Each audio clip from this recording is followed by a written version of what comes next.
Well, today, as you can see on the screen, we're looking at Impressionism and Post-Impressionism. And as a preface to this, I want to mention a brief conversation I had with Ray the other day after our lecture. And he was asking me something about prep work for these lectures. And I said to him, frankly, I find prep work for these lectures almost painful. Because, see, I used to teach a course called Contemporary Art. Now, it's 30 lectures, and all the students had a book. Now, I got to translate 30 lectures and a book down to 5 lectures. And I eliminate all kinds of fantastic artists to be able to do that. That's a painful part of the prep work here. So today, for instance, we're starting with Impressionism. Impressionism is one of the most popular of all of the relatively modern styles. And so I'm going to leave you longing for more, because you're only going to see about 3 or 4 Impressionist paintings today. I've had to pick ones that I thought got us as close to the meaning of Impressionism as any. They aren't always even my favorite works, but I have to think about the ideas and the general direction we're going with these lectures and find works that somehow niche into that. Well, we're really moving into the modern world today. We're now in the 1860s through the 90s. And you'll notice on your sheets some of the dominant events that shaped that era are listed. I actually listed Darwinism last time because it's so fundamental and it represents so much about the change in the modern world. But it's listed again today. And especially when you look at Impressionist works, it's hard to not think about Darwinism. Because remember, the whole concept of Darwinism is it supplants previous ideas of God created this, God created this, God created this, and it's done. It's created. All of a sudden now we're starting to talk about a world that's being created. So the whole idea of change and flux becomes part of the modern sensibility. And that's one of the reasons you're going to see, if you stay with these series of lectures, that every week we're looking at different styles. And sometimes, like today, I have to put 2 styles in one lecture, because the world is changing so really rapidly. And most of these styles end up with the suffix ism after them. So sometimes it's called the age of isms. Every 10 years you get a new ism coming along. And that's part of the pace of the modern world. And that pace is partly represented by Darwinism, but obviously it's reflected in all the technology that emerges. And in fact, the next thing I want to talk about is a new technology that really shapes these 2 styles we're talking about. We all assume paint always came in cans or tubes. It didn't.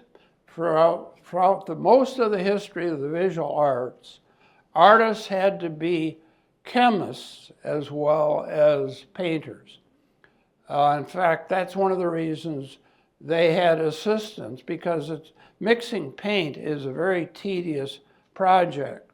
And so assistants do that. Basically, the way this is done in that world is you start with pigment.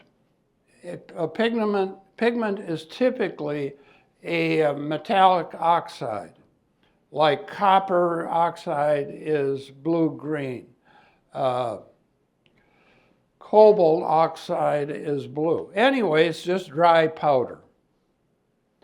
And then to make it into paint, typically you have to grind it up. It comes in hunks. It's not pulverized. It has to be ground up in a pestle, mortar and pestle.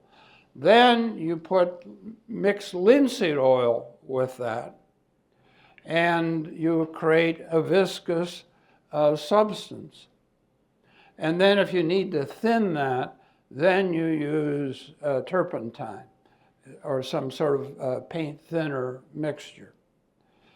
Now that's a tedious process. To be a painter, you have to have a whole shelf of chemicals in your studio. If you imagine that kind of painting, you start to understand it's almost impossible to go out of doors and paint because you need all this paraphernalia to make your colors and so on. And so painting is not portable before this time. Once oil paint comes in tubes, now all of a sudden you can go any place and paint on location.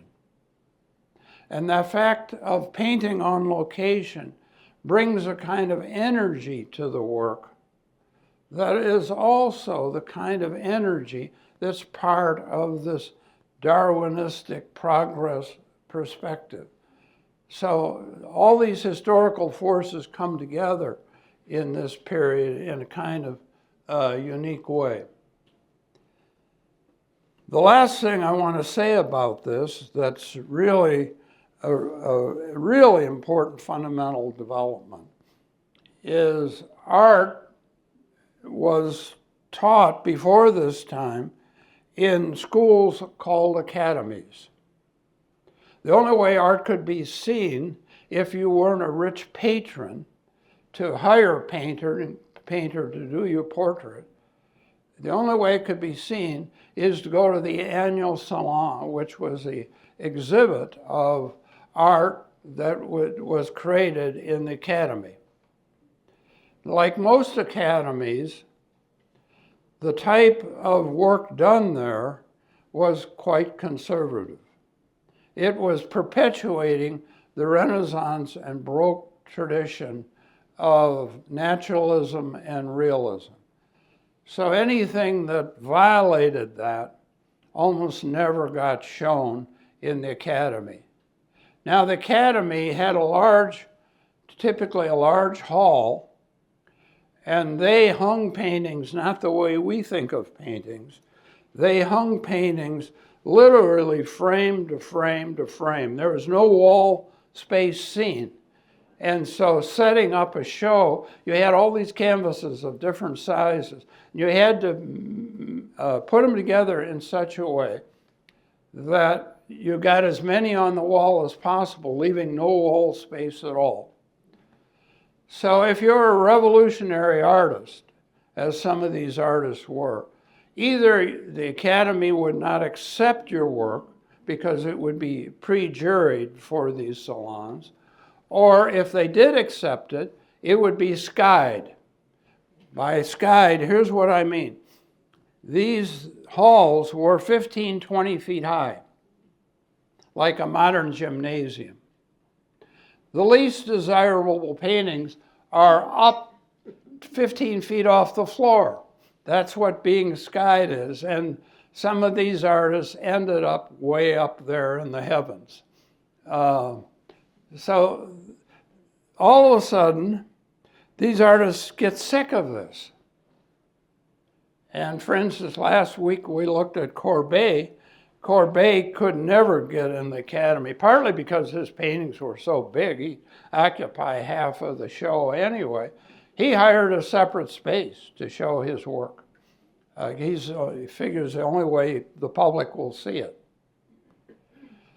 Today we're going to start with the Impressionists, and the Impressionists basically started to show together One of them was fairly well off. He had a separate apartment in a pretty nice part of Paris. And the first Impressionist show was held in his apartment. Now these artists, remember, they're not in school together or anything like that. They're having separate studios all over town. The only time they meet each other sometimes is when they show together and create a little committee to decide how to hang the work and so on. And so everything is more random and independent-minded as we start to move into the modern world when it comes to art. So artists aren't in schools together. Some of them go totally their own way without any reference to what anyone else is doing. But the odd thing about this is even as you give people absolute freedom, their work tends to cluster in certain ways. First of all of them are living in the same modern world, so they're reacting to that world. Also, there's a range of personalities that in the artist community, some of those personalities fit well into the moment and some don't. And we're going to talk today, we're at least going to get started to talk about the idea of three fundamental directions that art goes in. The first of those, and the dominant tendency in the modern world, is called formalism. In other words, that's an interest in the form of the composition of the painting. The painting is like almost a scientific puzzle. Composition is everything. So it's a very cool, composed, careful, scientific, balanced approach towards art. Cézanne is an artist we'll talk about next week. He represents that approach. Another personality type that's part of the art community is what we call expressionists. Vincent van Gogh would be the example you're most familiar with as an expressionist. That's an artist who's most interested in emotion, how they feel. They typically paint very quickly. Van Gogh sometimes worked on several paintings at once and tried to generate emotional energy in the work. They're a different type of personality. It's not that they don't compose their work like a formalist does, but that's not the most important thing they're doing. They just do that in a secondary way to get across the feeling. And then the third category of artist is the dreamer, the space cadet, the person who lives in a world of fantasy, who isn't directly connected to the events of the day and is interested in the inner world, the world of imagination. And that particular artist is not particularly interested in directly communicating with an audience. Now, what happens in this world is these artists no longer are getting shown in the academy. Eventually they go to these independent group exhibits, but finally people realize there's a market for this stuff. France is, at that point, sort of the art center of the world. It moved from Italy to France. And the French public, for instance, just mobbed these salons, so there are a lot of interested in art in France.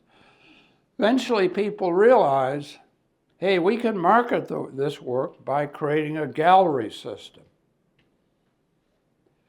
And so that's basically what the modern marketing system is. I was just talking to Barbara before we got started here I'm about ready to try to find some gallery representation for my own work. And the trick is, when you do this, it doesn't matter whether your work is good or not. What matters is each gallery shows a certain kind of work. And instead of just randomly calling up on the phone or something like that, you have to go to the gallery, see what kind of work they show. Do you think your work would fit there? And then try to see if they're willing to show your work. But that's the modern marketing system in the visual arts, and what it does is allow for a tremendous amount of variety. So the hardest part of talking about modern art is trying to make sense of it all, because it's such a complex phenomena. There are wheels inside of wheels. Several things are happening all at the same time, and it's hard enough to make sense of it. That's one of the reasons I'm only showing you a few examples of each of these pieces. I try to pick pieces that really represent an extreme aspect of what that approach is. And with that long preface, let's look at the first work.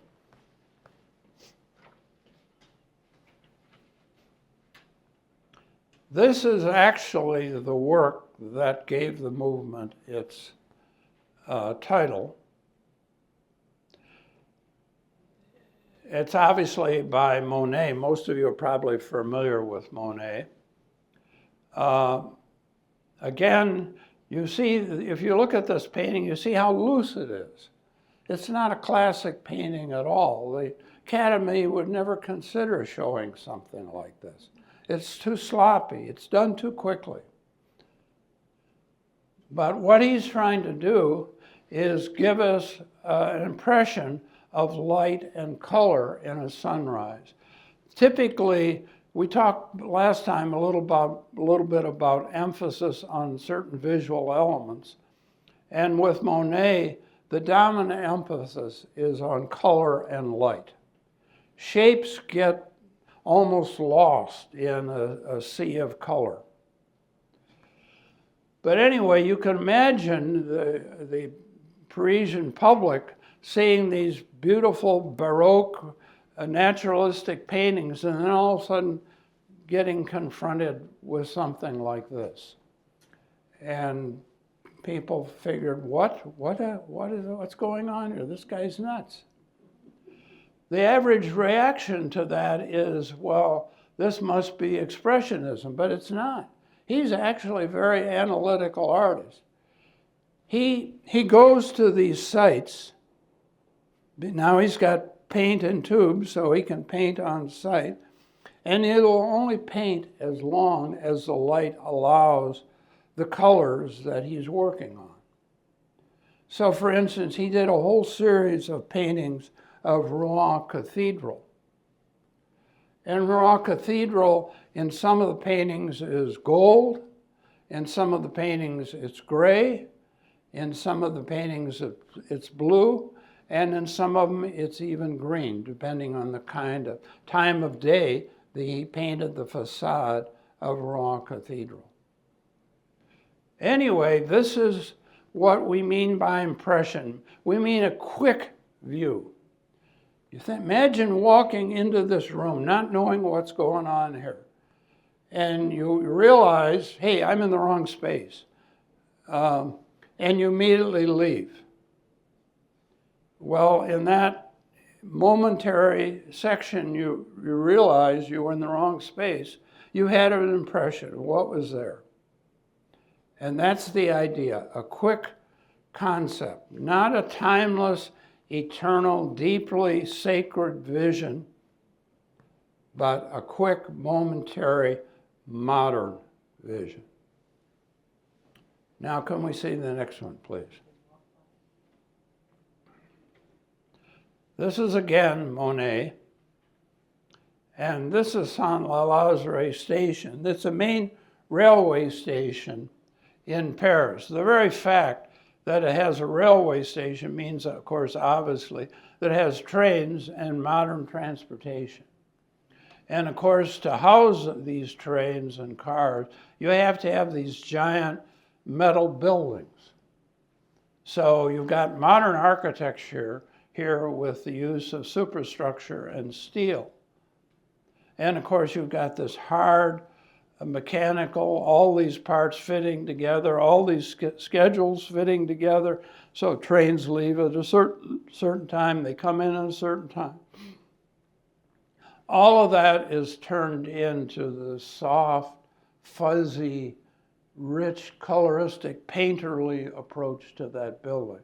I'm showing you this because it shows you more than anything what Manet's work is about. Even a realistic thing like this, a modern object like this, gets turned into color poetry. He's really a kind of poet. If any of you have visited his home in Giverny with the lily ponds and so on, you get a sense of that kind of nature poetry as he created this beautiful space and so on. Now can we see the next one? Degas is also regarded as an impressionist, but he functions rather differently than Monet does. For Degas, the space of a painting is a very important thing. He's reinventing modern spaces. He, more than any of the Impressionists, can be classed also as a realist. Remember when we said realism, we talked about realism, not the style of exact likeness, but of modern life, of modern feeling, of here and now. And if you look at this painting, Glass of Absinthe, it's a Parisian couple sitting in a cafe who appear to be totally bored with each other. There's a kind of modern alienation in the painting. They're sitting there, they peer off in space in different directions. And notice the way Degas leads us into this space. This is typically what he does. He will cut off an edge of something, in this case it's this table here, and give us a feeling that you're right there. This is kind of a candid view. He catches them unguarded emotionally, and then he creates this very dynamic diagonal space that leads us to the figures. A normal approach towards figure painting like that would have that couple right in the middle of the composition. Notice they're stuck way off to the side. The idea here is, again, that's a modern sort of casual view. There's nothing formal about this at all. And again, you'll notice his brushwork is fairly loose, and the colors are fairly muted. He's not a vivid colorist like Monet was. Now, can we see the next one, please? One of the issues with Degas was that he developed an allergy to turpentine.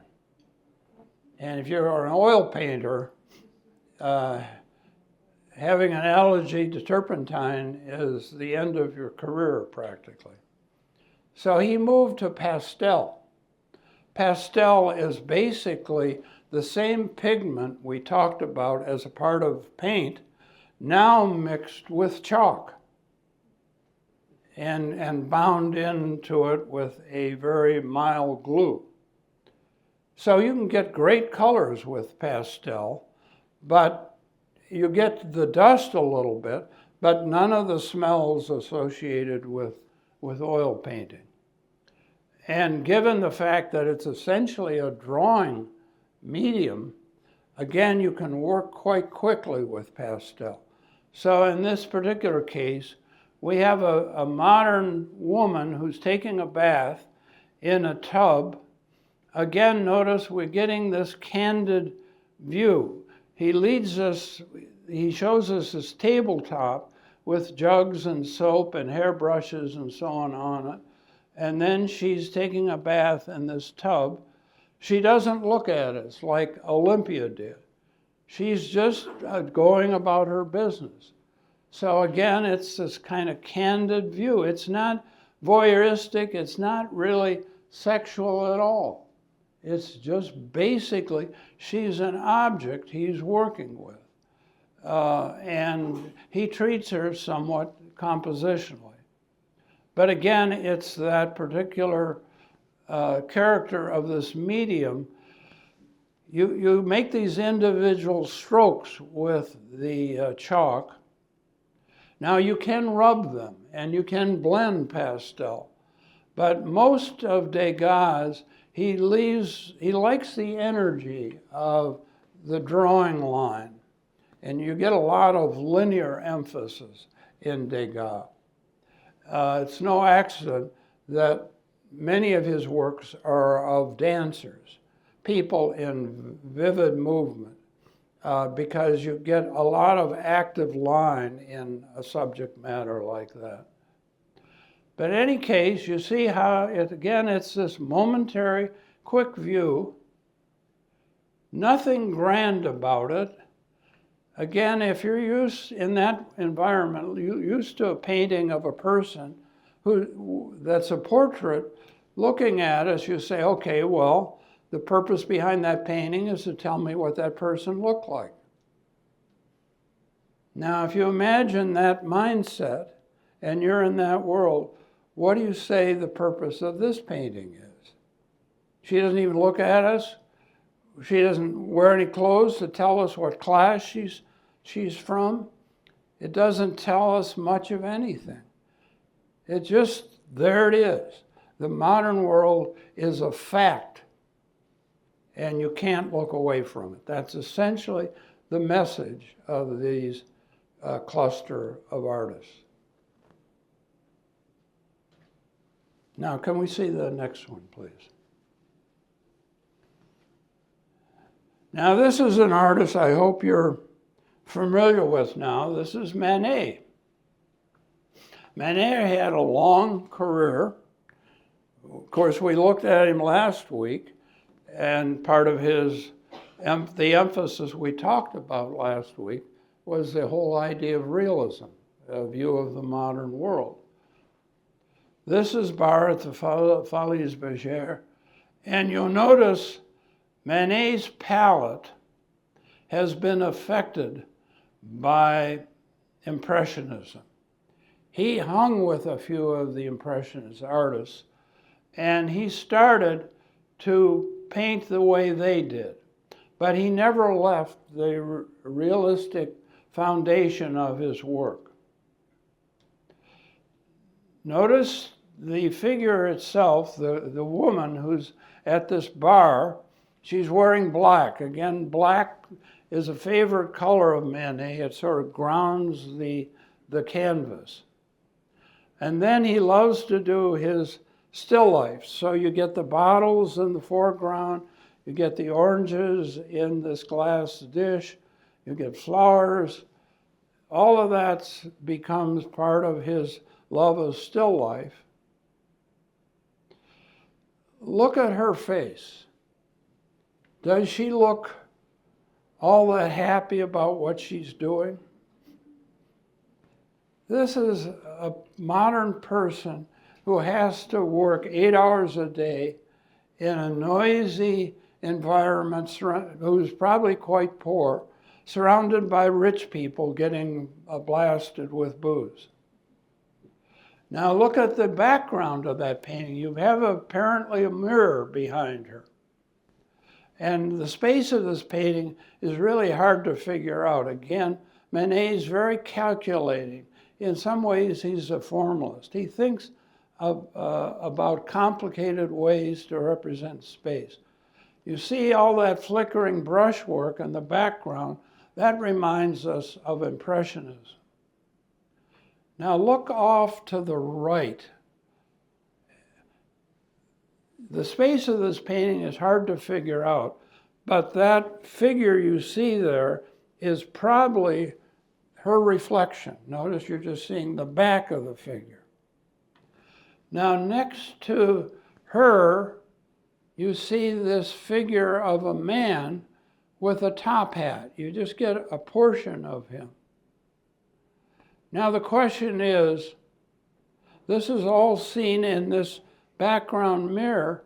Are we that man? Are we the one looking at this scene? It doesn't answer that question, but it asks that question. So artists are not afraid to throw things in the work that isn't immediately discernible. They expect amount of time, amount of attention given to the work that most of us in the modern world can't give the work. That's one of the issues of modernism. Artists spend a huge amount of time thinking about what they're making, and then it goes in front of a public that barely glances at it and is not familiar with taking its time and analyzing the visual structure of what's there. And so that's the major discrepancy artists have found in the modern world. Being an active artist myself, I live with that same kind of discrepancy. I put a lot of concern and personal thought into my work, the average person. I try to use a title that's helpful, but the average person generally just walks by it. They don't respond to it specifically because it doesn't shout enough. TV shouts enough. There are all kinds of other things that happen in a modern world, and the visual arts don't shout very much. Can we see the next one, please? Even though I'm a sculptor myself, I don't show a lot of sculpture in these series. I don't want to put too much favoritism to the kind of things that I do. But one of the most famous sculptors of this era is Auguste Rodin.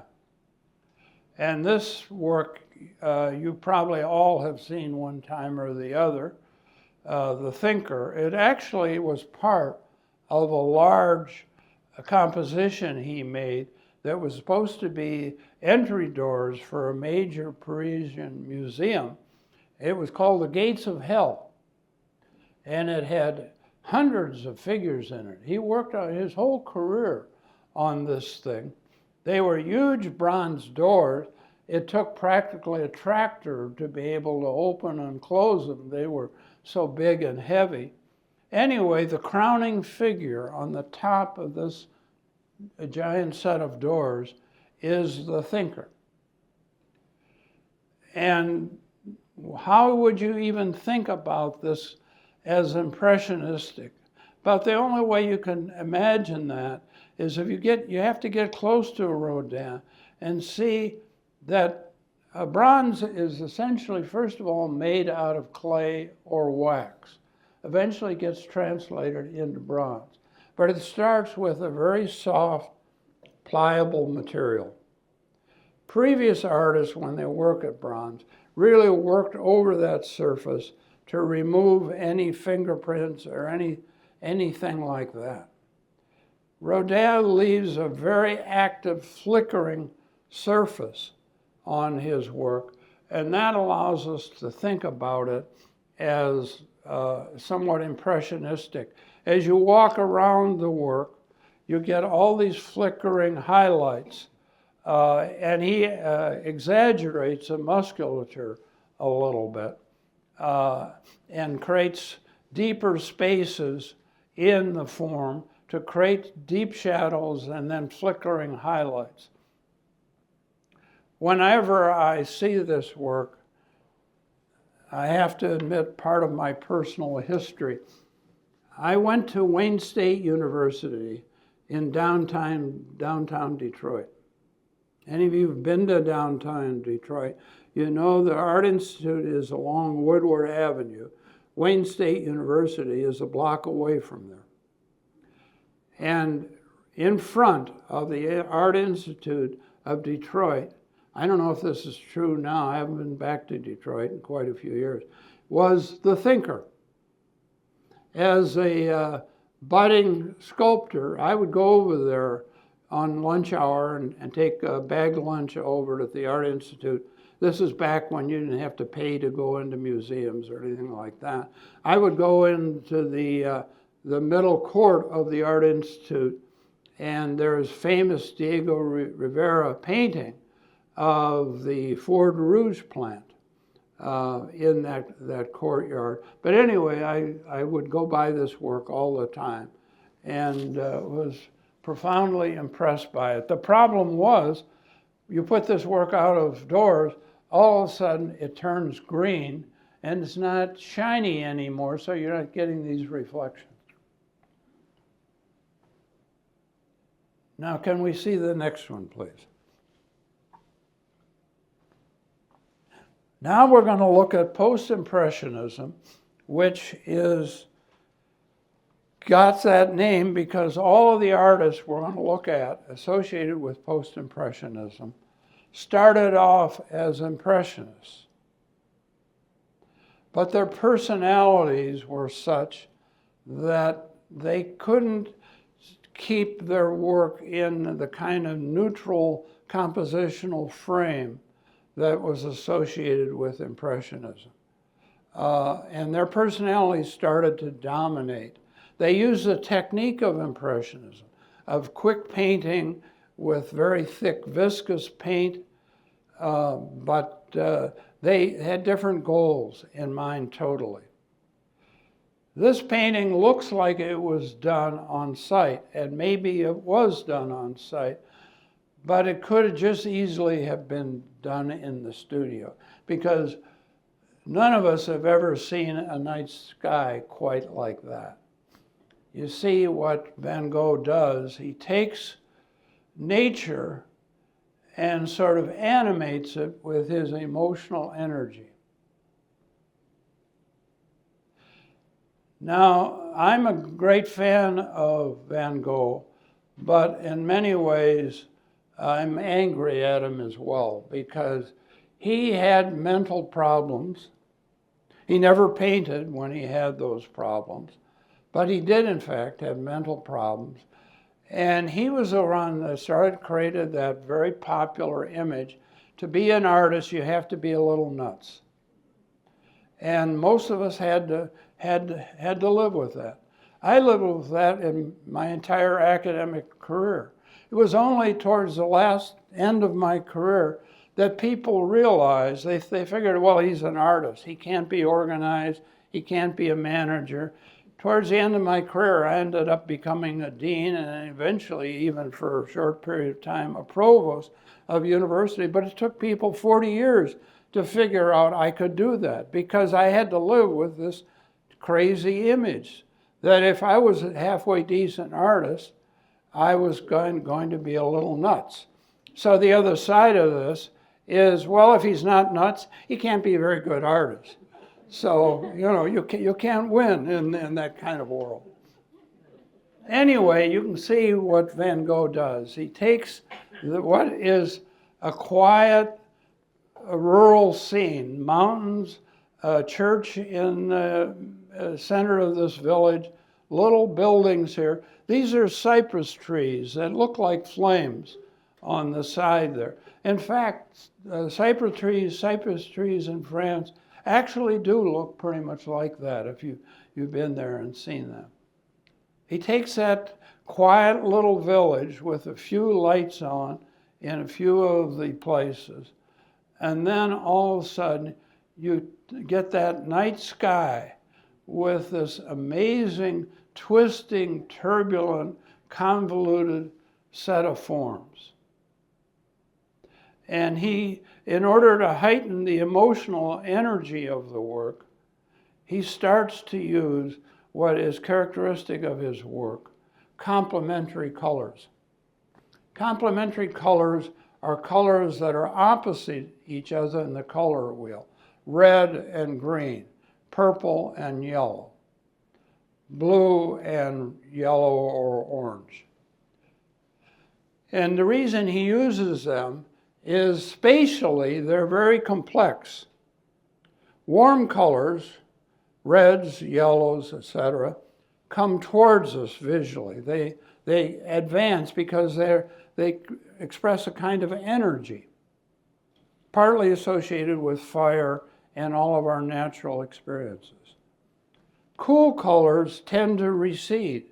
They go back because objects like sky, which is neutral without temperature, or water, which is often cool, tend to recede. And those colors are associated with giant objects that in fact go back in the distance, like the ocean, like the sky. Now you take that energy of colors wanting to come towards us and then colors rushing away from us, put them side by side, and you create a visual tension. So the color creates a tension, but then of course he brings this turbulent linear twisting around with those individual strokes of paint, so you get that sense of physical movement about the work as well. So it becomes a profoundly expressive work. Now, I assume many of you have noticed out in the hall, you have what I call a pastiche of this work out in the hall. It's a copy that misses the point. It doesn't get the understanding of color that becomes a part of what Van Gogh does. It turns lots of this landscape into blacks and grays. It still holds a few of the yellows. Can we see the next one, please? As a part of Van Gogh's career, he moved to a small town in southern France called Arles. And he had the idea that he was going to establish a school of modern painters there. Eventually, he convinced Gauguin, and we're going to see Gauguin's work next time. He convinced Gauguin to go down there with him. They lived together for a brief while. They didn't get along at all. Gauguin had a very different temperament from Van Gogh. And it was in Arles that Van Gogh cut off part of his ear and gave it to a prostitute. It was only the earlobe, by the way. It's not quite as bloody a drama as people imagine.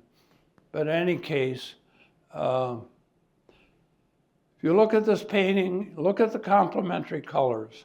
Look at how green and red dominate the color sense of the work. And look at how he exaggerates the perspective.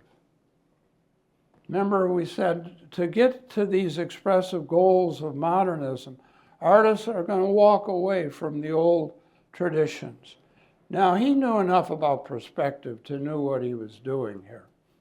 But he creates this really dramatic, sweeping linear perspective, emphasizing the edging of the floorboards to create this very strong linear effect. And then the pool table is represented not quite vertically. It's sort of, if you look at the legs properly, they should be foreshortened more. And it's almost like a plastic shape. And you'll notice it's a fairly large room. And you hardly notice, the only figure you really initially see is this figure in white next to the pool table. But if you look more carefully, you'll see next to that figure a couple figures seated at a table. And then if you look to the left of the painting, you see, again, what appears to be a couple in the very far back of the room. And then next to them, I can't tell if that's part of a chair or a person. And again, there's some sort of round pedestal shape there. And again, he distorts that perspective. He flips it up. That top of that pillar shape should be more of a flattened ellipse if it were in true linear perspective. And again, you see how he creates this really dramatic push and pull in that space. It's a kind of lonely, desolate space, even though there are people in it. You notice how he uses his palette knife, and by the way, painted often with a knife, or put the paint right on his fingers and painted with his hand. But anyway, you get that twisting linear quality by each of the lights. You know, is this a painting you want to have hanging in your bedroom when you go to sleep at night? This is not, you know, these artists are not working for an audience in the conventional sense of the word. It's for a bar. It's what? It's for a bar. Yeah. Munch doesn't quite fit into the grouping that we're talking about because he's Norwegian. He's not in Paris. He became important a little later on. You'll notice the dating, 1893, on this work. And if there was ever a work that I could show you that abandoned the Renaissance way of doing things, it's this. But even though it obviously is technically very crude, you ask yourself, is it a memorable painting to look at? After you've seen this, will you forget it? That's what the modern artist is trying to do. That's why creativity becomes such a fundamental value in the visual arts. Technique is no longer the dominant goal in the visual arts. It's creativity. Creating something that is so different from whatever the general pattern is that in some ways it becomes memorable. Now, again, I mentioned Munch was Norwegian. Scandinavian culture, because it's a colder culture than Italy and France, tends to be more reserved. And alienation, loneliness, becomes a dominant theme in much of Scandinavian literature and painting.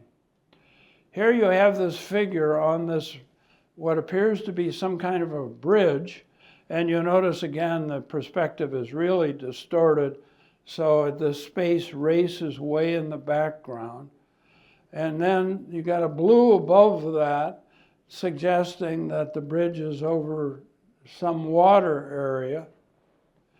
And then you get this vivid red, orange, yellow in the sky that suggests it might be some sort of a dawn or twilight. And then he groups that sky into the kind of this floating, soft rhythm. None of the turbulent, twisting sky that you get with Van Gogh. And then you notice how he groups the brush strokes around the face of this figure in the foreground with a skeletal kind of crude representation of the face with hands next to the head. And notice their mouth is open, they're screaming. And notice how the brush strokes sort of flow away from them. And instead of being very active, the line of this thing is kind of soft and slow.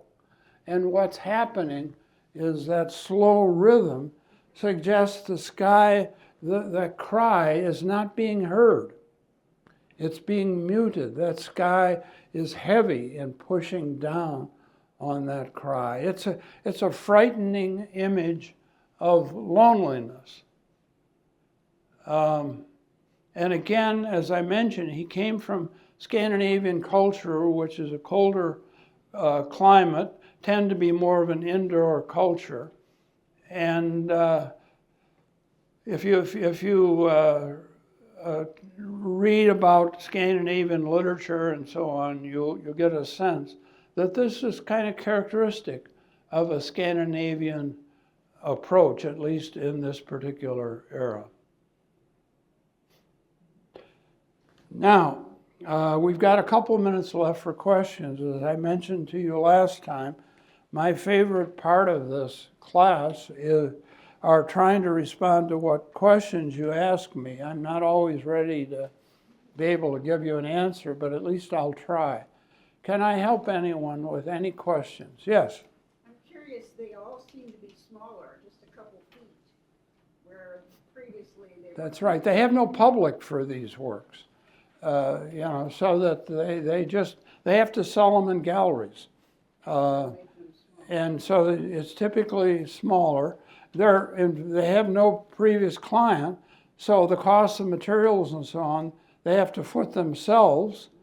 And so that's one of the reasons the work tends to be smaller in scale. Not invariably, though. We're going to be talking about that whole issue of scale as we move along with these series of lectures.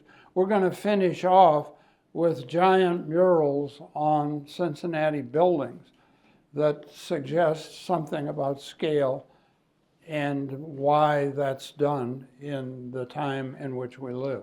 But yeah, these typically are, none of these are big works because there are no customers for them when they're made. Now, of course, they're worth zillions of dollars. And by the way, speaking of that, last time I talked a little bit about paintings at the Art Institute. If you're looking for a great Impressionist collection, go to the Art Institute of Chicago. That's the biggest and best Impressionist collection you're going to find outside of France. And the reason that's that way is because Chicago was a boom town. It was a frontier town when the country was developing.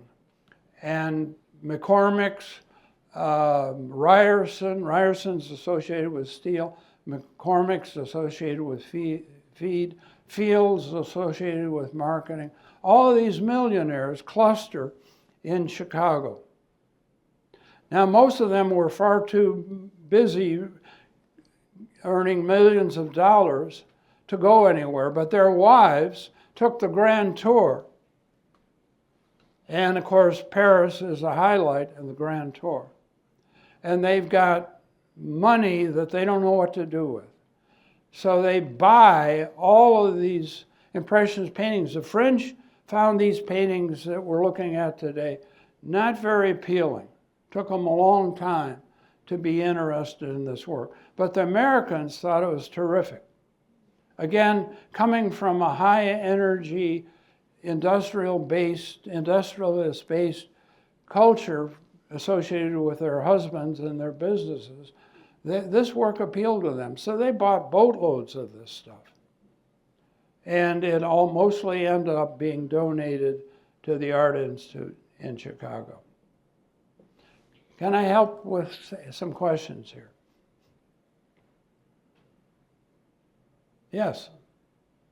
Jana. One of the things, and this is a comparison which is sometimes a hard thing to look at, but a lot of what I hear in today's society is our youth, and how our youth is very into the phone and looking very isolated and separated, just like a lot of these people are, very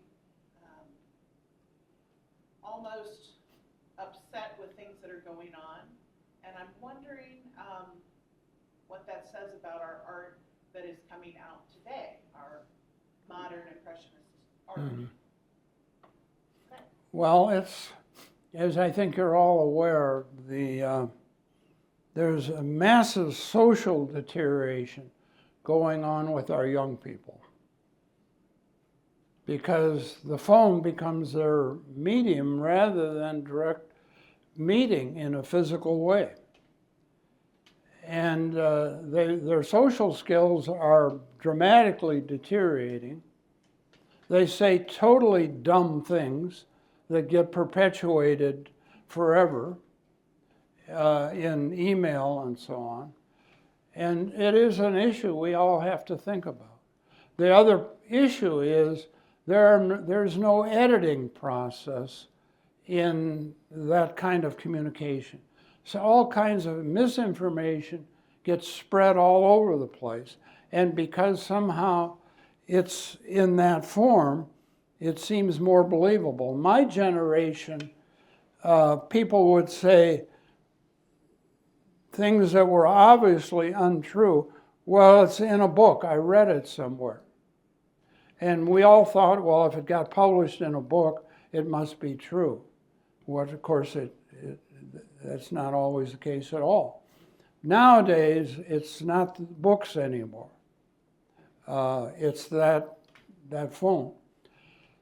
And what it also does is fill our lives with images.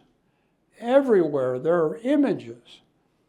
It's hard to imagine a world where no one had images. The only images you could ever found in the medieval world is if you went to church.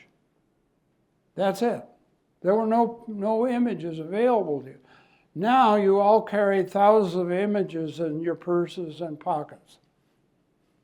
This modern world is a different, complex world, and we have to all find a way, even given our senior years, we all have to find a way to come to terms with it. Censorship, from my perspective, is not a very happy, emotive stance. And I'm not a censorious person. I don't want to be angry about what someone is doing that I'm not doing. But I think that's a problem that our whole generation faces. We tend to be very censorious because the world has changed so quickly for us that we can't come to terms with it. I've simply, as many of you realize, Jana helps me do all of this because I don't do electronics at all. I figured there's no way I'm going to be able to relate to this, no way I'm going to be able to understand this. I don't live in that world. And the kind of work I make doesn't talk about that world. That's my choice. It might be a foolish choice. I don't know. Yes? I've probably been here less than a year, and I just wanted to convey to you what this experience is like, which is just pure joy. To sit here as an older person, because I took art history, probably when I was 40, and another time when I was 20, but to do it now and sit here and listen to you and look at these pictures, I've seen things I've never seen before, and it's just a wonderful experience. Well, I'm happy to hear that. Thank you.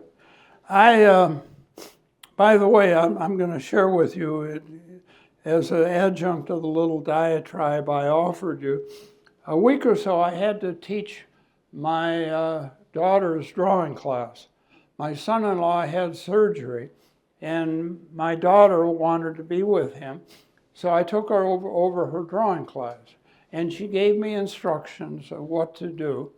And she teaches at the University of Cincinnati, Claremont. So anyway, we get the model up there, and they're supposed to be drawing this model. Supposed to draw the model for an hour and 20 minutes. And I worked hard to get one of the students to be willing to model for the class. So he gets up there. A bunch of cell phones come out. They photograph Matthew And I'm saying to myself, what the hell am I drawing for an hour, 20 minutes when they're drawing from this image on the cell phone? Now that's a new world to me. I taught drawing my entire career. Starting when I was 20 years old, I was teaching drawing. And all of a sudden there are cell phones there with those images. And I said to them, Kelly didn't tell me ahead of time that this was going to happen. She probably assumed I knew. But anyway, I said to the students, you know, I prefer if you not do that. It's okay with me if you take those home and finish your drawings at home. But what's happening with that cell phone, it's doing half the work for you. The business of drawing is taking the three-dimensional world and translating it to a flat plane. And that cell phone does that for you already. I think you're going to learn better and faster if you have to do that translation yourself. And if parts of your drawing doesn't quite match up with your memory, take that phone home and work on it at home. Well, Kelly now tells me, she said, oh yeah, forgot to tell you about that. I generally tell them they can take those images, but then when they take their drawing home and work on it out of class, they can use their cell phone for that. Yeah, Barb? That leads into the segue of AI, and the technology of AI can create art within just a couple minutes. Yeah. So, and a lot of artists I know in New York are out of work because of that. It's already happening. Yeah, that's right. And it just doesn't seem like there's an appreciation of art and all the things you were talking about that artists put into their work. Whereas now they can just go and tell something that's what they want, and Right. it creates it. My son-in-law sent us an image a few months back of a bulldog driving a Porsche. He simply told the computer that's what he wanted, and we got a image sent to us from California of a bulldog driving a Porsche.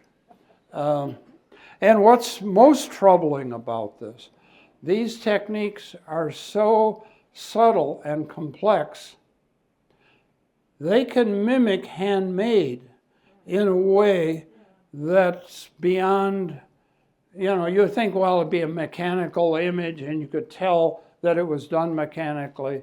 It's such complex technology that it can take over our temperaments and our personalities almost. It takes over your imagination. Yeah, yeah, That's the worst yeah, part. right. Yes, Ray. Quickly, is that the official name? I thought it was the Scream. I had heard of it called the Scream, but that's the copy that we found on the computer. That is correct. Yeah. But I heard of it in that same way myself. Okay, it's almost beyond time for lunch, folks, but thank you for coming. Hope to see you next week. We're going to get some more post-impressionists next week.